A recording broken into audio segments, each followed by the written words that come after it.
네, 말씀 듣겠습니다. 오늘 사도행전 16장 6절에서 10절 본문으로 하나님의 인도를 받는 법이라는 제목으로 하나님의 말씀 나누겠습니다. 여러분, 기독교는 그 여타 사람이 만든 종교와 완전히 차별됩니다. 하나님의 인도를 받는 아주 순간순간마다 고비가 있고 어려움이 있지만 살아계신 하나님의 인도하심을 받는다라는 그 사실이 사실은 얼마나 그것이 우리 삶에 익사이팅한 경험인지 몰라요. 늘 뭔가 삶의 그런 위기와 끝자락 가운데서 이제는 끝이구나 하는데 거기서 정말 요단이 갈라지고 홍해가 갈라지는 것 같은 그러한 하나님의 간섭하심을 경험하는 게 이제 신앙생활이거든요. 하나님은 우리를 이끄시는 하나님이시라는 것을 이해하고 신앙생활하는 것 참 중요합니다. 우리가 믿는 예수님은 성경이 목자라고 말씀하고 있어요. 목자시다. 우리는 양이고요. 그 목자가 양을 이끌어 갑니다. 실패하지 않는 인생이 되려면 우리가 삶의 모든 영역에 우리 진로를 선택하고 결혼, 그리고 무엇을 결정하든지 하나님의 인도하심을 받아야 하는 것입니다. 그래야지 실패하지 않는 인생, 진정한 성공을 맛보는 인생이 될 수가 있는 것입니다. 첫째로, 하나님의 인도하심에 있어서 우리가 알아야 될 것, 6절 볼까요? 6절 같이 한번 읽겠습니다. 시작. 성령이 아시아에서 말씀을 전하지 못하게 하시거늘 그들이 부르기아와 갈라디아 땅으로 다녀가. 네. 처음 주어가 성령이라고 말씀하고 있습니다. 그러니까 우리를 이끄시는 분이 누군가? 바로 성령 하나님이시다라는 것을 우리에게 말씀하고 있는 것이죠. 성령님이 어떤 분입니까? 우리의 인도자가 되십니다. 그리고 오늘 말씀해 보니까 예수의 영이시다, 그렇게 말씀합니다. 요한복음 14장 16절에서 18절에 보면 내가 아버지께 구하겠으니 그가 또 다른 보혜사를 너희에게 주사 영원토록 너희와 함께 있게 하리니 그는 진리의 영이라 세상은 능히 그를 받지 못하나니 이는 그를 보지도 못하고 알지도 못함이라. 그러나 너희는 그를 아나니 그는 너희와 함께 거하시며 또 너희 속에 계시겠음이라. 내가 너희를 고아와 같이 버려두지 아니하고 너희에게로 오리라 라고 말씀하셨어요. 주님께서 결코 믿는 자들을 버려두지 않고 고아와 같이 버려두지 않고 너희 곁으로 오실 것이다, 올 것이다, 그렇게 말씀하셨는데 주님께서 이제 그 십자가를 지시고 부활하시고 승천하시고 믿는 자들에게 보내주셔서 파송하셔서 인도하시는 분이 누군가? 그분이 바로 성령님이신 것이죠. 성령님은 우리가 파라클레토스라고 합니다. 그 곁에서 돕는 분이다 라는 그런 뜻을 가지고 있는 것입니다. 오늘 말씀해 보니까 이 바울 일행이 이제 그 아시아로 가서 복음을 증거하려고 했습니다. 그 이전 이제 대목에 보면은 이들이 지금 현재 있는 위치가 루스드로와 이고니온 지역에 비시디아 안디옥이라는 그 지역 다 가까이 있는 곳입니다. 그래서 그 비시디아 안디옥을 기점으로 해서 남서쪽에 아시아라는 곳이 있었는데, 아시아라는 지역이 있었는데 그쪽으로 가서 복음을 증거하려고 했는데 성령이 전하지 못하게 하셨습니다. 그래서 그쪽으로 길이 막혀서 이제 부르기아를 지나서 이제 북쪽으로 올라가면 비두니아라는 지역이 있었는데 비두니아라는 지역으로 가려고 했지만 예수의 영 되시는 성령께서 허락하지 않으셨습니다. 허락하지 않으셨다. 이 대목을 통해서 우리가 알 수 있는 것은 성령님은 인격이시라는 것입니다. 인격. 믿는 자는 성령이 이끌어 가십니다. 근데 세상 사람들은 하나님도 모르고 성령이 계신 줄 모르니까 자신들의 그 인생이 어떤 보이지 않는 힘이나 그런 운명이 이끌어가는 줄로 믿고 살다가 막연하게 살다가 결국은 멸망의 길로 가게 되는 것입니다. 그래서 사람들은 앞길이 보이지 않으니까 자기의 길이 불안하고 그러니까 점괘 같은 것을 보죠. 그런데 여러분, 점괘 같은 것은 영적으로 버려진 사람들이 보는 것이지 결코 하나님의 자녀들이 볼 수 있는 것이 아닙니다. 우리는 살아계신 하나님, 우리를 분명하게 인도하시는 인격이신 하나님이 우리를 아버지처럼 우리를 자녀로서 품으시고 그렇게 이끌어 가시는데, 우리가 무엇 때문에 그런 미신에 속고 더러운 귀신에게 속아서 그런 존재에게 물을 필요가 무엇이 있는가? 요 한간에 많은 그리스도인들이 이런 개념조차도 없이 그냥 뭐 재미로 한번 본다 그러면서 운수를 보고 점괘를 보고 그러는데, 여러분, 운수, 점괘 이것은 하나님께 묻는 것이 아니에요. 귀신에게 묻는 것입니다. 요즘 이 신앙생활이 얼마나 혼탁해졌는가 하면, 이전에 제가 가르쳤던 장로님 딸 중에 한 명이 점을 보고 와가지고 그런 그 구분 자체도 없어요. 저한테 와가지고 하는 말이 뭐였냐면, 하나님은 그 사람의 그 신앙의 그 정도에 맞게 인도를 해주시니까 점괘를 통해서도 하나님은, 자기 신앙이 어리니까 점괘를 통해서도 하나님은 자기한테 말씀하시지 않겠느냐, 저한테 그렇게 얘기하는 소리를 듣고, 제가 지금 그 얘기를 들으면서 현실인가 꿈인가 생신가 할 정도로 좀 혼동이 온 적이 있었습니다. 아니죠. 여러분, 점괘는 하나님께 묻는 것이 아니에요. 그것은 귀신에게 묻는 것입니다. 하나님이 가장 싫어하는 것입니다. 우리를 인도하시는 분명한 분이 계세요. 우리는 그와 같이 버려진 존재들이 아닌 것입니다. 분명히 인격이신 하나님이 우리에게 찾아오시고 곁에 계시고 우리를 인도해 가십니다. 할렐루야. 그래서 제가 여러분들에게 하나님의 임재를 사모하라고 모든 순간마다 그렇게 강조해 드립니다. 신앙생활하는 그 묘미, 그것은 살아계신 하나님이 내 곁에 임재하시는 것을 느끼는 거예요. 여러분, 아마 저는 하나님이 인격이 아니시고 하나님의 임재를 제가 경험하지 못한다면 저는 이 목회 생활을 저는 진작에 포기했을 것입니다. 견딜 수가 없어요. 너무 힘들고 외롭고. 여러분, 보십시오. 보통 직장인들은 수고한 대로 자기의 페이를 받습니다. 그러니까 어떻게 생각하면 그게 열매거든요. 그러니까 이게 할 보람이 느껴지는 거죠. 그런데 목회자는 하루 종일 새벽부터 나와갖고 혼자 여기서 하나님 말씀하고 씨름하고 있는데 아무리 전해도 열매가 맺혀지지를 않아요. 잘 맺혀지지를 않아요. 수년 동안 여기서 5, 6년 동안에 있는 동안에 그 외로움을 제가 감내하니 진짜 솔직한 심정으로는 이 자리를 박차고 나가서 차라리 돈 버는 게 행복할 것 같다라는 생각이 문득문득 들 때도 있었어요. 왜냐하면 그것은 단순하게 내 노동을 제공하고 돈 받으면 되는 거니까. 근데 이것은 그런 게 아니에요. 너무 외로워요. 너무 힘들어요. 진짜 뼈에 사무치듯이 힘들고 그럴 땐 포기하고 싶을 때가 있는데, 제가 여기에 6년 가까이를 이렇게 여기서 이제 견딜 수 있었던 이유가 무엇이냐면, 제가 이론으로, 하나님이 이론이라면 저는 못 견뎠어요. 제가 포기할 만 하면은 성령님이 임재하셔서 저를 다스려 주셨어요. 인격으로 오셔서 다스려 주시고, 하루는 책을 읽고 있는데 성경이 아니었습니다. 그냥 이렇게 간증집을 읽고 있는데 그 책 안에 있는, 책 내용은 별로 그렇게 은혜롭지 않았어요. 솔직히 말해서. 근데 그 책 안에 있는 성경 말씀, 성경 구절을 읽는데 갑자기 하나님이 저를 다스리시고 임재하시는 것을 느끼게 되었습니다. 그 순간에 저에게 주셨던 말씀이 고린도 후서 1장 6절에 있는 말씀인데, 우리가 환난당하는 것도 너희가 위로와 구원을 받게 하려는 것이요 우리가 위로를 받는 것도 너희가 위로를 받게 하려는 것이니 이 위로가 너희 속에 역사하여 우리가 받는 것 같은 고난도 너희가 견디게 하느니라 라고 말씀하고 있어요.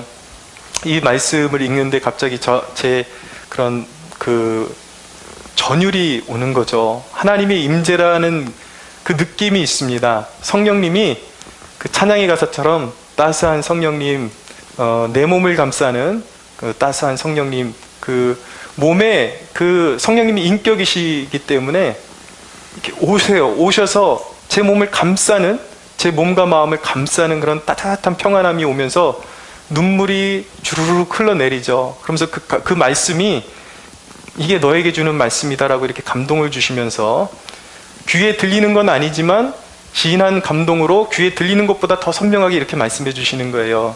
환희야, 내가 너의 곁에 있다 라고 말씀해 주시는 것이죠. 그러니까 그 성령의 임재하심과 그 인도하심 때문에 제가 이곳에서 그 모진 시간들을 인내하고 견딜 수가 있었던 것입니다. 그런데 성령님이 임재하시면 그런 상황들이 비참하게 느껴지는 것이 아니라 너무 황홀해져요. 내 마음에서 어두움이 떠나가는 것을 느끼게 되고, 묶였던 열등감이나 결박이 풀어지는 것을 느끼게 되고, 내 영혼이 자유해지는 것을 느끼게 되는 것입니다. 근데 이제 인간이 인간인지라 아직도 죄에 묶여있는 존재라 그것이 반복되죠. 또 그 하나님의 임재에 감사하면서 또 이렇게 시간이 지나다 보면 또 어느 순간 내 믿음 없음에 묶여버리는데, 너무나도 감사한 것은 성령님이 저를 고아와 같이 버려두지 아니하시고 때가 되면 임해 주셔서 제 결박을 풀어주시고, 환희야 나를 믿어라, 내가 너의 곁에 있다 라고 말씀해 주시는 그 성령의 인도하심과 은혜가 있기 때문에 모든 역경을 견디고 이겨낼 수 있는 것입니다. 할렐루야. 오늘 말씀해 보면 눈여겨볼 점이 있어요. 뭐냐면 이들이 열심을 가지고 복음을 전하려고 했음에도 길이 막혔단 말이에요. 성령이 막으셨단 말이에요. 아무리 열심히 있고 좋은 의도라 해도 다 하나님이 원하시는 일은 아니라는 것을 우리가 배우게 되는 것입니다. 오늘 말씀해 보면 애썼다 무시아 앞에 7절입니다. 이르러 비두니아로 가고자 애썼다. 그러니까 애써도 되지 않은 일이 있어요. 그것도 내 욕심을 위해서 하는 일이 아니라 하나님을 위해서 애쓰고 힘썼는데도 불구하고 길이 막히고 좀처럼 일이 풀리지 않을 때가 있습니다. 근데 여러분, 일이 막히는 데는 거기에는 하나님의 뜻이 있는 것입니다. 좋은 의도였는데 이상하게 일이 풀리지를 않고 실패하는 경우가 있어요. 왜일까요? 그래서 하나님의 뜻이 있기 때문이고, 또 한 가지는 하나님은 때로는 실패하도록 내버려 두십니다. 왠지 아십니까? 인생에 하나님께서 어떤 우리로 하여금 비싼 대가를 치르게 하시고 인생의 레슨을 받게 하시는 거예요. 그래서 좋은, 아주 앞으로 더 나은 승리의 길을 걷게 하시기 위해서 지금 앞으로 더 큰 위험에 빠지기 전에 지금 대가를 지불하도록 허용하시는 때가 있습니다. 그래서 실패를 경험하게 하셔서 그 대가를 통해서 인생에 아주 너무나도 귀한 교훈을 배우게 하시고자 하실 때 우리를 실패 속에 그대로 그냥 허락하실 때도 있다라는 것을 우리가 알게 되는 것입니다. 때로는 우리가 하나님의 말씀을 등지게 될 때 인생에 고난이 옵니다. 그런데 그때 하나님께서는 우리를 깊은 연단으로 들여보내시지만, 그렇지만 분명히 그 가운데서도 성령께서 함께 하시며 우리가 잘 빚어져서 그 어두움에서 다시 나오기를, 정말 부활의 영광을 다시 한번 경험하기를 기다리고 그렇게 우리를 축복하며 기다리고 계시다라는 사실을 우리가 알게 되는 것입니다. 근데 이들이 그렇게 애썼지만 길이 막혔습니다. 그래서 몰려간 곳이 어디냐면 바로 드로아라는 곳이었어요. 이 드로아라는 곳은 마게도냐를 마주보고 있는 항구였습니다. 여기서 이제 건너가면 마게도냐라는 곳이 나오는 거예요. 길이 막혀서 몰려간 것 같았지만 실상은 목적지에 가까이 와 있는 것입니다. 이리저리 헤매고 일이 풀리지 않아서 근심이 되고 그랬겠지만 결국 몰려서 온 것이 다 실패인 줄 알았는데, 알고 보니까 하나님이 필요로 하셔서 부르신 그 목적지에 더 가까이 와 있는 것, 이것이 바로 하나님의 인도, 성령의 인도하심이라는 거예요. 여러분, 그렇기 때문에 여러분들의 인생 가운데 어떤 길이 자꾸 막히고 나름대로 하나님의 영광을 위해서 일하는데도 불구하고 길이 열리지를 않아요. 실패에 주목하지 마시고 앞으로 하나님께서 여러분들의 삶 가운데 행하실 일들을 기대할 수 있게 되기를 원합니다. 그것이 믿음이에요. 내 인생 버리지 아니하시는 하나님을 믿는 것, 그 믿음이 우리에게 필요한 것입니다. 여러분들이 믿는 자라면 여러분들은 결코 버려질 수 없어요. 버려진 자가 아니에요. 성령님이 여러분들을 늘 함께 계십니다. 늘 보고 계시고 늘 가까이 계세요. 마치 독수리가 그 날개로 안아서 그 새끼를 인도하는 것처럼, 안아주는 것처럼 늘 성령님께서 우리 곁에 계시고 우리 마음에 계시고 또 우리 곁에 계시면서 늘 하나님께서 인도하신 길로 우리를 인도하심을 믿으시기 바랍니다. 두 번째로, 그럼 성령님이 인도하시는 방법은 무엇일까요? 9절을 보십시오. 9절 같이 읽겠습니다. 시작. 밤의 환상이 바울에게 보이니 마게도냐 사람 하나가 서서 그에게 청하여 이르되 마게도냐로 건너와서 우리를 도우라 하거늘. 아멘. 자, 성령님께서 이 바울 일행을 인도하셨는데 바울은 환상으로 인도함을 받았습니다. 근데 여기서 우리가 주목해 봐야 할 말씀이 뭐냐면 환상이 밤에 9절 밤에 환상이 누구에게요? 바울에게 보이니 라고 말씀하고 있어요. 바울에게. 성령께서는 기도하는 영적 리더에게 사역의 방향과 지침을 주셨다라는 것을 알게 됩니다. 물론 어떤 교회의 그런 직분자들 그리고 어떤 공동체의 소속원들을 통해서 하나님께서 인도해 주실 수 있어요. 말씀하실 수 있어요. 그러나 대체적으로 큰 원리 안에서 하나님께서는 어떤 공동체의 어떤 사역의 방향을 정할 때에 기도하는 리더에게 자신의 뜻을 밝혀주신다라는 것을 우리가 기억할 필요성이 있습니다. 왜냐하면 이것이 훈련이 잘못되면 그 은사라는 것 때문에 굉장히 공동체를 혼란하게 만들 수가 있어요.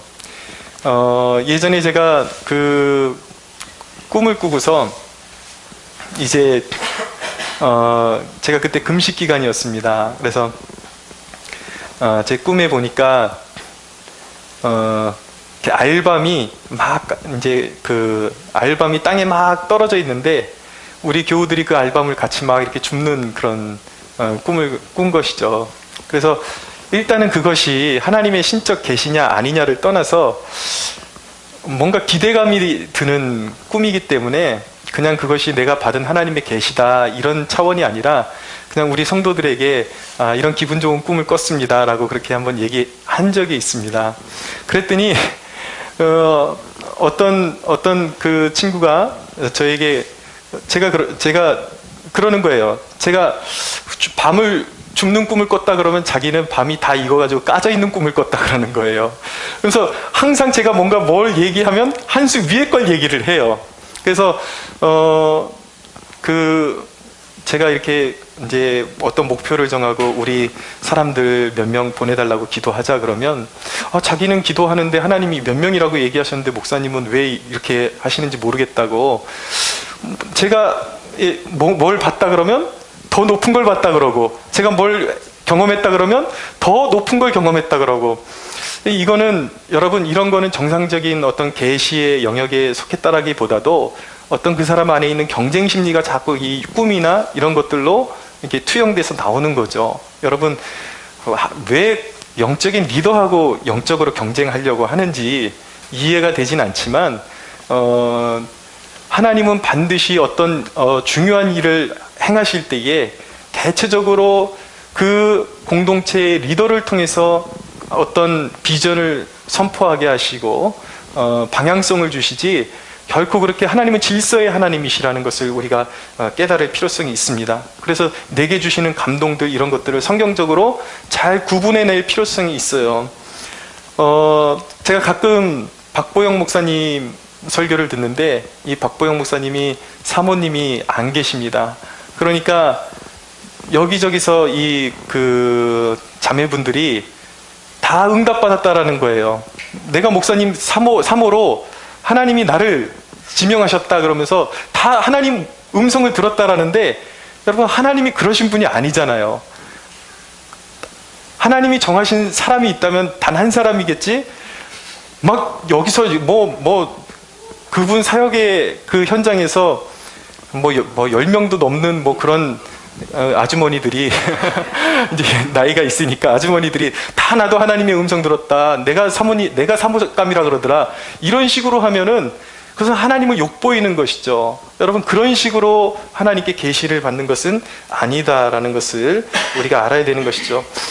꿈으로도 하나님은 인도하십니다. 근데 전제 조건은 무엇이냐면 모든 꿈이 다 하나님의 계시가 아니라 하나님이 주시는 계시적 꿈은 아주 각인될 정도로 선명하고 그리고 반드시 성경적이어야 한다라는 그런 조건이 있는 거예요. 환상을 볼 수도 있는데 내가 경험하는 환상이 진짜 하나님이 주시는 환상인지 확인하는 작업이 필요해요. 먼저 무조건 사람들에게 내가 환상을 봤다라고 이렇게 오픈할 것이 아니라 자기가 주기적으로 경험하는 그 환상의 성취의 여부를 보고 이것이 정말 신뢰할 만한 은사인지를 확인하는 과정이 필요한 것입니다. 그리고 성경적인지, 성경의 말씀과 일치하는지 그런 확인 작업이 꼭 필요한 것이죠. 여러분, 꿈을 지나치게 신뢰하지는 마십시오. 꿈은 믿지 않는 사람에게 있어서도 맞는 경우가 굉장히 많습니다. 꿈꾸는 것 자체를 신령한 것으로 오해하시면 안 되는 거예요. 여러분, 진정으로 신령한 여부는 무엇으로 판단되는가? 환상을 보고 꿈을 꾸고 이런 것으로 신령한 여부가 판단되는 것이 아니라 성도의 신령함은 그 사람의 거룩한 성품, 거룩성을 통해서 그 사람이 진정으로 신령한 사람인지 아닌지가 판가름되는 것입니다. 할렐루야.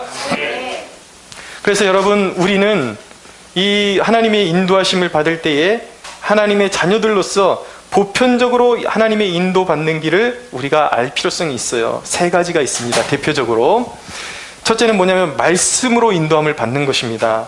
여러분, 기본적으로 이 성경의 말씀은 우리에게 구원의 길로 우리에게 주신 것입니다. 믿으시죠? 그러나 이 성경 말씀 가운데서도 특별히 개인적으로 나의 길을 인도하실 때 주시는 말씀이 있어요. 보편적으로 다 우리에게 주신 말씀이지만 디테일하게 우리의 삶의 방향성을 위해서 성령께서 우리에게 주시는 말씀이 있어요. 그래서 여러분, 그 말씀은 어떻게 와닿는가? 여기에 기록된 말씀을 우리가 로고스라고 합니다. 로고스라고 하는데 이 말씀이 성령의 조명하심을 받아서 내 마음속에 깊숙이 들어올 때 그것을 뭐라 그러냐면 레마라 그래요. 레마. 그래서 여러분, 어떻게 말씀을 체험하게 되는가?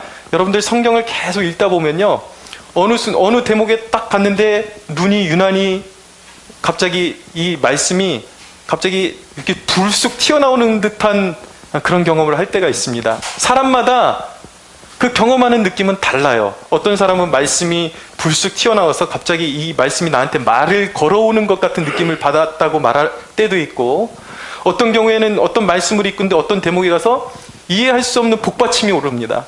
갑자기 울컥하면서 복받침이 오르고 뭐가 마음이 뜨거워지고 눈물이 솟아오르고, 이럴 때에 성령님께서 이 말씀을 나에게 주시는 말씀으로 말을 걸어오고 계신 거예요.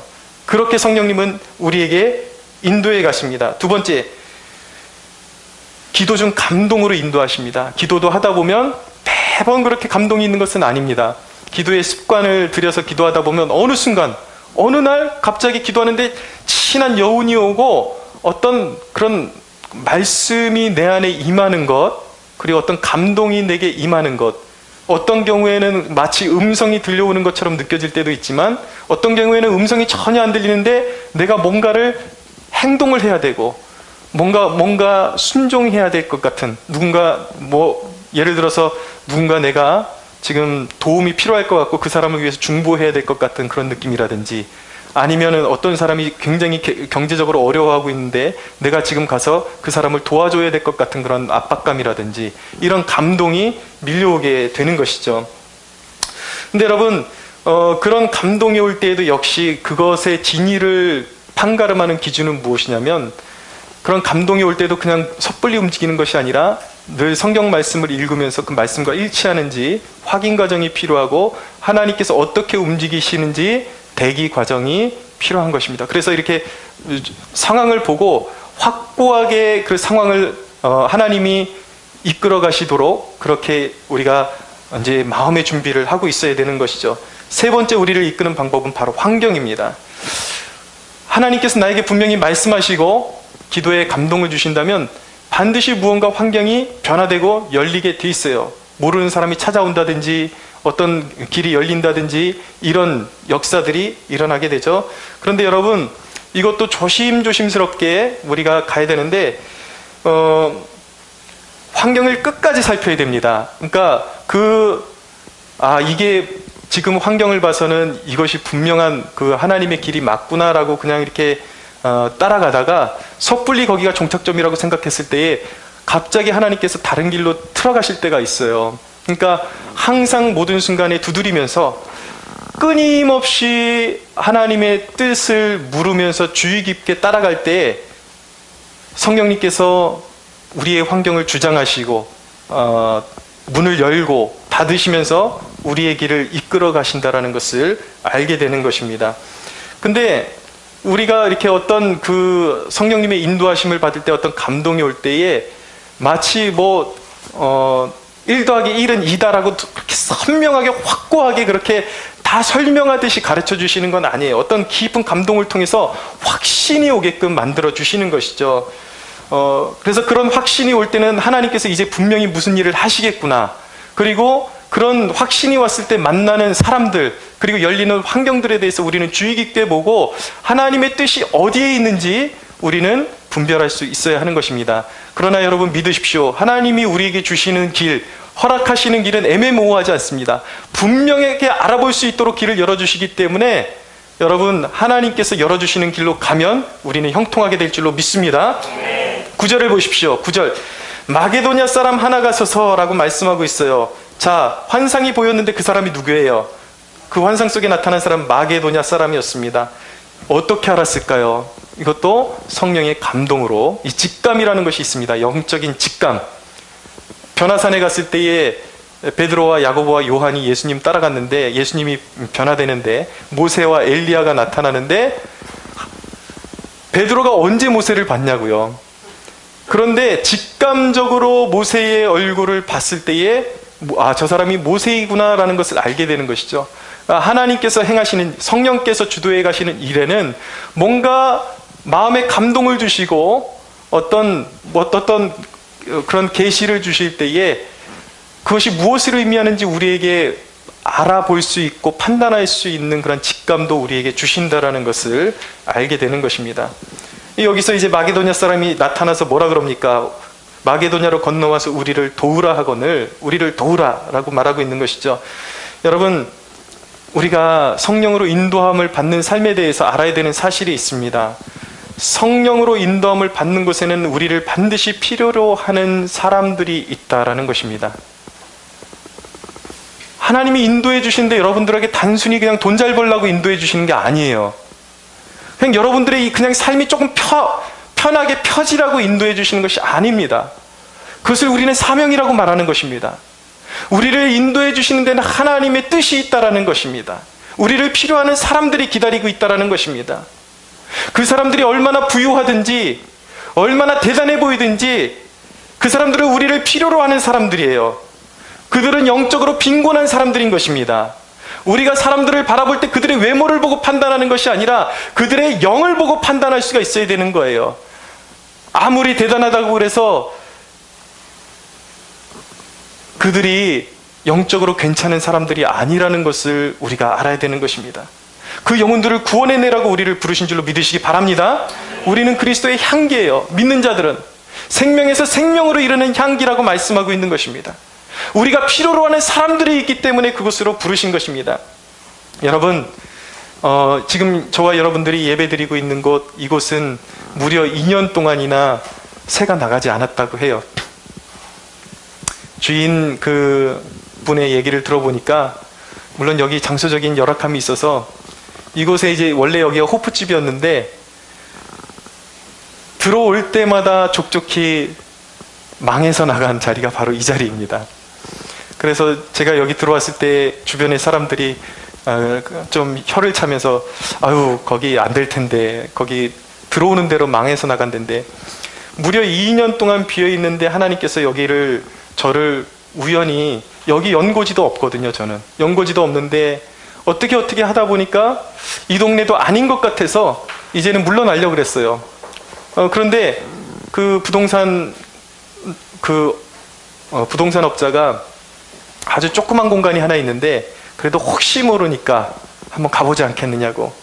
그래서 이곳에 잠깐 그냥 속는 셈 치고 잠깐 들렸는데 오히려 여기보다 평수가 넓다고 몇 군데 본 데는 교회 구조가 나오지를 않아요. 근데 여기는 너무 평수가 딱 듣는데 조그매가지고 아예 안 될 것이다. 그렇지만 이왕이 안 되더라도 한번 눈으로 와서 확인은 해보자. 그리고 와서 눈으로 봤는데 의외로 크기는 조그만데 있을 게 다 있는 거예요. 이 안에 뭐 화장실도 있고 뭐 칸막이를 어떻게 이렇게 조금 조절하면 교회 사무실도 나올 수 있을 것 같고 창고도 나올 수 있을 것 같고 강단도 만들 수 있을 것 같고 그래서 여기 이제 교회를 이제 세우게 된 것입니다. 여러분 하나님께서 이전에 제가 이제 영락교회에서 전임을 마치고도 개척을 하려고 시도를 했는데, 그때는 아무리 문을 두드려도 문이 열리지를 않았습니다. 근데 이곳은 2년 동안 비어있던 곳인데 우연찮게 이곳에 하나님께서 문을 열어주셨어요. 정착하게 하셨어요. 비어있던 곳을 하나님께서 우리를 부르셔서 이곳에 예배의 처소로 삼으신 데는 반드시 하나님의 뜻이 있다라고 우리는 믿는 것입니다. 무엇입니까? 바로 이곳 이문동 일대에 있는 이 도시에 있는 영혼들과 청년들을 구원하라는 하나님의 뜻이 있는 줄로 믿으시기 바랍니다. 그래서 우리는 그들을 품어야 돼요. 이 지역사회 사람들을 품어야 돼요. 이 교회에 나와서 그냥 아무런 목적 없이 예배만 드리는 것이 하나님의 뜻이 아닌 것입니다. 이 일대의 영혼들을 품고 영적인 어두움 가운데서 절망하고 있고 젊지만 인생의 비전을 발견하지 못한 젊은이들을 위해서 기도의 미랄이 되라고, 전도의 씨앗이 되라고 우리를 부르신 줄로 믿으시기 바랍니다.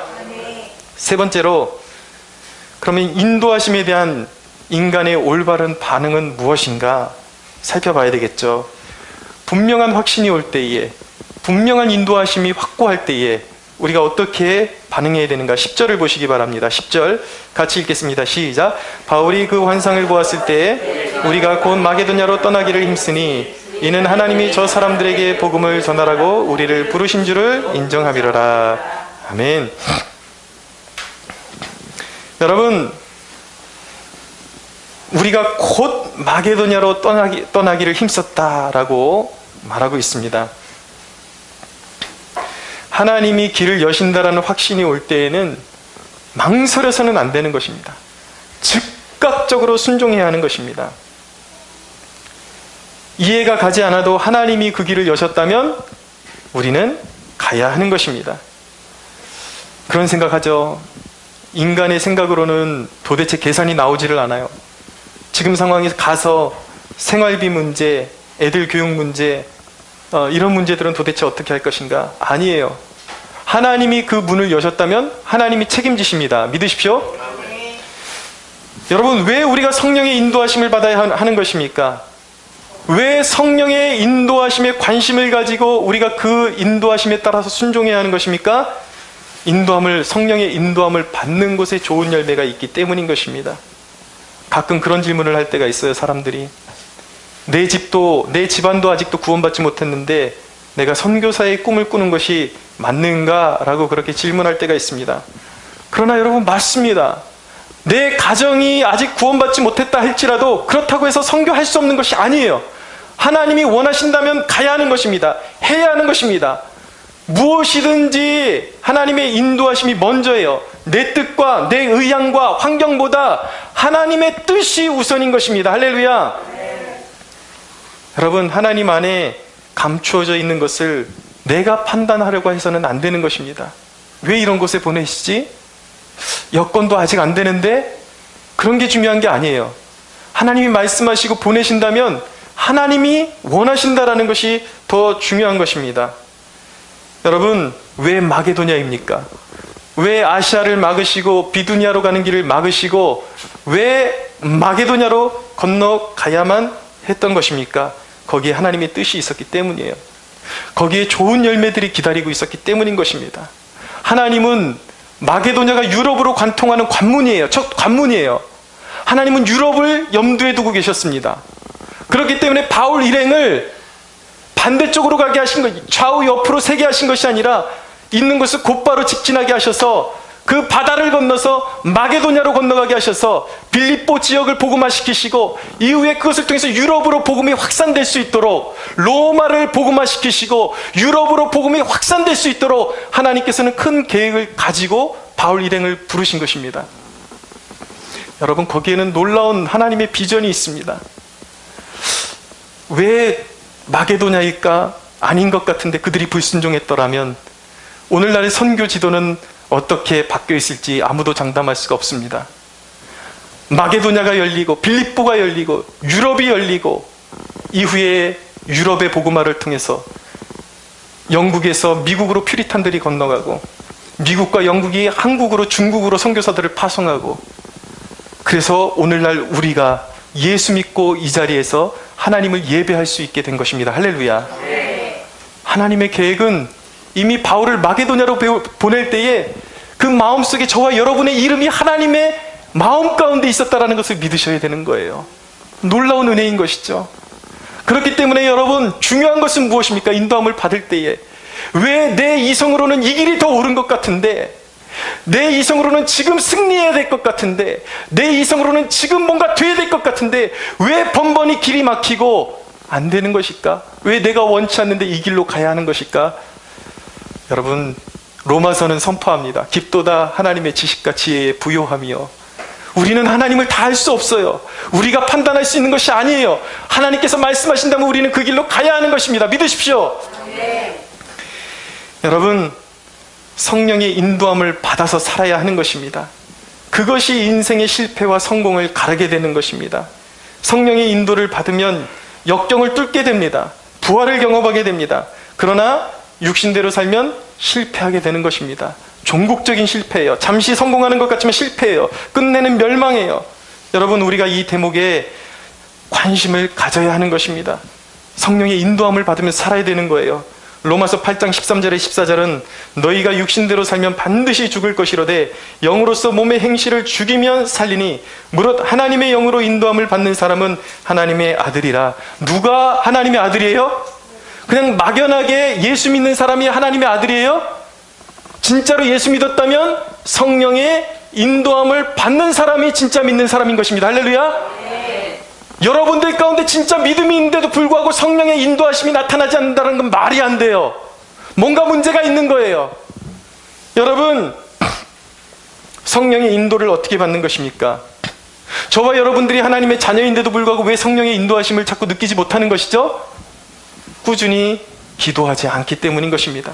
성령의 인도하심을 어떻게 받습니까? 꾸준히 기도함으로 받는 것입니다. 기도하지 않는 것은 아직 육신의 삶을 벗지 못한 것입니다. 우리가 성화되어 가면서, 우리가 살아가면서 하나님의 인도하심을 받으면서 성화되게 되는데, 성화의 조건은 성령께서 우리의 성화를 이끌어 가시지만 성령께서 우리에게 성화되도록 길을 보여주실 때에 우리가 그대로 순종하라는 결단이 우리에게 요구되는 것입니다. 여러분, 우리가 하나님의 뜻대로 살아가는 것, 성령님의 인도하심을 받으면서 변화되어 가는 것, 하나님의 주도적인 역사하심이 있지만 우리가 반드시 순종하고 협조해야 되는 거예요. 많은 사람들이 이 부분이 저절로 되는 것인 줄 알아요. 그래서 뭐라 그러냐면, 지금은 잘 습관이 안 돼서 그렇지만 시간이 지나면 언젠가 나도 기도하는 습관이 들여지겠죠. 시간이 지나면 언젠가 성령님이 기도할 수 있는 마음을 주시겠죠. 물론 그럴 수도 있지만 아닌 경우도 태반이라는 사실을 알아야 돼요. 늘 기도하지 않는 사람들의 그 습관적인 핑계가 뭔지 아십니까? 아직 때가 되지 않았다라는 거예요. 근데 여러분, 그 핑계가 얼마나 위험한지 생각보다 많은 사람들이 그런 핑계 속에서 머리가 허해지고, 죄송합니다. 오해 없으시기 바랍니다. 그렇게 늙어가고 죽어가고 있다라는 사실을 아십니까? 비참한 거예요. 여러분, 기도하지 않는 사람은 육인 것입니다. 영적으로 죽은 상태예요. 존 라일이라는 위대한 하나님의 사람이 이렇게 말했습니다. 숨을 쉬지 않고도 살 수 있는 몸이 있는지 저는 모르겠습니다. 어떻게 믿음이 있다는 사람이 기도하지 않을 수 있는지 이해가 되지 않습니다. 기도하지 않고 성경을 읽습니다. 설교를 들을 때도 기도하지 않습니다. 기도 없이 결혼합니다. 기도 없이 여행을 떠납니다. 기도하지 않고 거처를 정합니다. 기도 없이 친구들을 사깁니다. 기도 없이 허둥지둥 하루를 시작하고, 기도한다고 해도 건성으로 하고. 여러분, 제가 여러분들 기도 훈련시킬 때 왜 자꾸 목소리를 내서 기도하라고 하는지 아십니까? 목소리를 내서 기도하지 않으면 피곤함에 계속 눌리게 돼요. 그리고 잡념에 사로잡히게 돼요. 건성건성 기도하는 것이 몸에 배이게 되면 평생 고칠 수가 없어요. 믿음의 초보들에게 제가 목소리를 내서 기도하라 그러면 어떤 핑계를 주로 대냐면, 초보라서 아직은 몸에 익지 않았습니다, 그렇게 돼요. 근데 그때 순종하지 않으면 어떻게 되는지 아십니까? 2, 3년 지나서 목소리 내라 그러잖아요. 이미 습관이 돼서 할 수 없습니다라고 그래요. 이것이 인간의 육신의 아주 궁색한 변명을 만들면서 결국은 기도의 깊은 곳으로 들어가지 못하는 것이 인간인 것입니다. 그래서 순종할 수 있을 때 순종해야 하는 것입니다. 깨어서 기도해야 돼요. 건성건성 기도하는 것이 우리의 몸에 익으면 안 되는 거예요. 그리스도인들이 이렇게 해서 결국 영적인 중풍병에 걸립니다. 영적인 내리막길로 치닫고 심각한 타락으로 떨어집니다. 예수님은 그분을 의지하고 그분께 부르짖는 자들을 행복하게 하실 수 있습니다. 어떤 상황이든 그분께는 문제가 될 수 없습니다. 감옥에서도 평안을 누리게 하실 수 있습니다. 가난한 중에도 만족하게 하십니다. 이별의 슬픔 중에도 위로를 누리게 하시며 기쁨으로 임종을 맞게 하십니다. 기도로 간구하는 이에게 모든 풍성한 은사를 기꺼이 부어주시려고 준비해놓고 기다리십니다. 행복은 결코 외적인 환경이 아닌 마음의 상태에 달렸다라는 사실을 사람들이 알았으면 좋겠습니다. 아무리 무거운 십자가도 기도로 가벼워집니다. 할렐루야. 여러분, 생활의 원리에서 중요한 진리를 배우게 됩니다. 핸드폰 다 죽어가고 있을 때에 잭을 바로 연결시켜 보십시오. 화면이 갑자기 확 밝아지면 살아나죠? 영적으로 똑같은 거예요. 어떤 사람은 그래요. 일상 속에 마음속으로 예수님을 모시고 살면 되죠. 근데 여러분, 그 사실 아십니까? 예수님이 마음에 있어도 기도를 안 하게 되면 마치 핸드폰에 내용물이 다 들어있어도, 콘텐츠가 들어있어도 배터리가 방전되게 되면 그 내용물이 다 희미하게 죽어가는 것처럼 예수님이라는 내용이 내 안에, 십자가 부활의 내용이 내 안에 있어도 기도하지 않으면 그것이 희미해지는 거예요. 영적으로 죽어가는 것입니다. 마치 그것이 아답터에 연결될 때에 반짝 살아나는 것처럼 우리 그리스도인들, 하나님의 자녀들은 기도를 통해서 하나님과 연결될 때에, 성령 하나님과 연결될 때 우리의 영혼은 그 자리에서 살아나는 역사를 경험하게 되는 것입니다. 할렐루야. 네. 여러분, 민족의 어둠을 어떻게 뚫고 나갈 것입니까? 많은 사람들이 나라가 어둡다고 지식으로 판단하고 하다 안 되니까 욕설로 도배를 하고, 여러분, 시기하고 질투하고 싸워도 얻을 수 없다고 말씀하셨어요. 기도하지 않는 한 영적인 세계, 여러분, 눈에 보이는 세계는 영적인 세계가 변해야지 변하게 되는 것입니다. 무엇으로 눈에 보이지 않는 영적인 세계를 바꾸는 것입니까? 우리가 기도할 때 영적인 세계가 변하는 것입니다. 영적인 세계가 문이 열릴 때에 눈에 보이는 세계의 문이 열리는 것입니다. 할렐루야. 북한도 마찬가지예요. 진정으로 이 시대의 사명을 가진 그리스도인들의 절박한 기도, 눈물의 기도를 통해서 북한 해방의 길은 열리는 것입니다. 할렐루야. 여러분, 기도하지 않는다라는 것은 주님께 아직 삶이 복종되지 않았다라는 것입니다. 왜 기도하지 않는 것은, 왜입니까? 기도하지 않는 것은 예수님의 도움을 외면하는 것이기 때문인 것입니다. 여러분, 주님과 동행하십시오. 날마다 성령의 인도하심을 받는 축복이 있게 되기를 바랍니다. 예수님께로 가십시오. 날마다 그 십자가 안으로 들어가십시오. 예수님이 생명의 샘이요 성령의 샘이요 근원이 되심을 믿어야 하는 것입니다. 시간이 없다고요? 여러분, 암이라면 병원에 갈 시간이 나지 않겠습니까? 여러분들, 기도가 여러분들의 인생을 좌우한다면 기도할 시간이 나지 않겠습니까? 시간은 만들기 나름인 것입니다. 없는 시간도 만들어서 해야 되는 것이 기도인 것입니다. 할렐루야. 네. 여러분, 성령의 인도를 받는 것은 단순히 왼쪽 오른쪽의 개념이 아니에요. 인도를 받는다라는 것은 내가 하나님께 복종한다라는 뜻이고 하나님의 통치가 내게 임한다라는 것입니다. 성령의 인도함을 받을 때 우리의 인생은 하나 버릴 것이 없게 되는 것입니다. 조지 밀러라는 분 아시죠? 이분이 5만 번 기도 응답을 받은 사람으로 유명합니다. 이분이 은퇴를 했을 때에 기도를 하고 있는데 성령 하나님께서 말씀하시는 거예요. 조지 밀러야, 나는 이전보다 네가 은퇴했지만 더 기도하기를 원한다. 세상적으로 보면 네가 은퇴하고 끝났지만 아직도 너의 인생의 남은 기간 동안의 계획이 나에게는 무수하게 많다.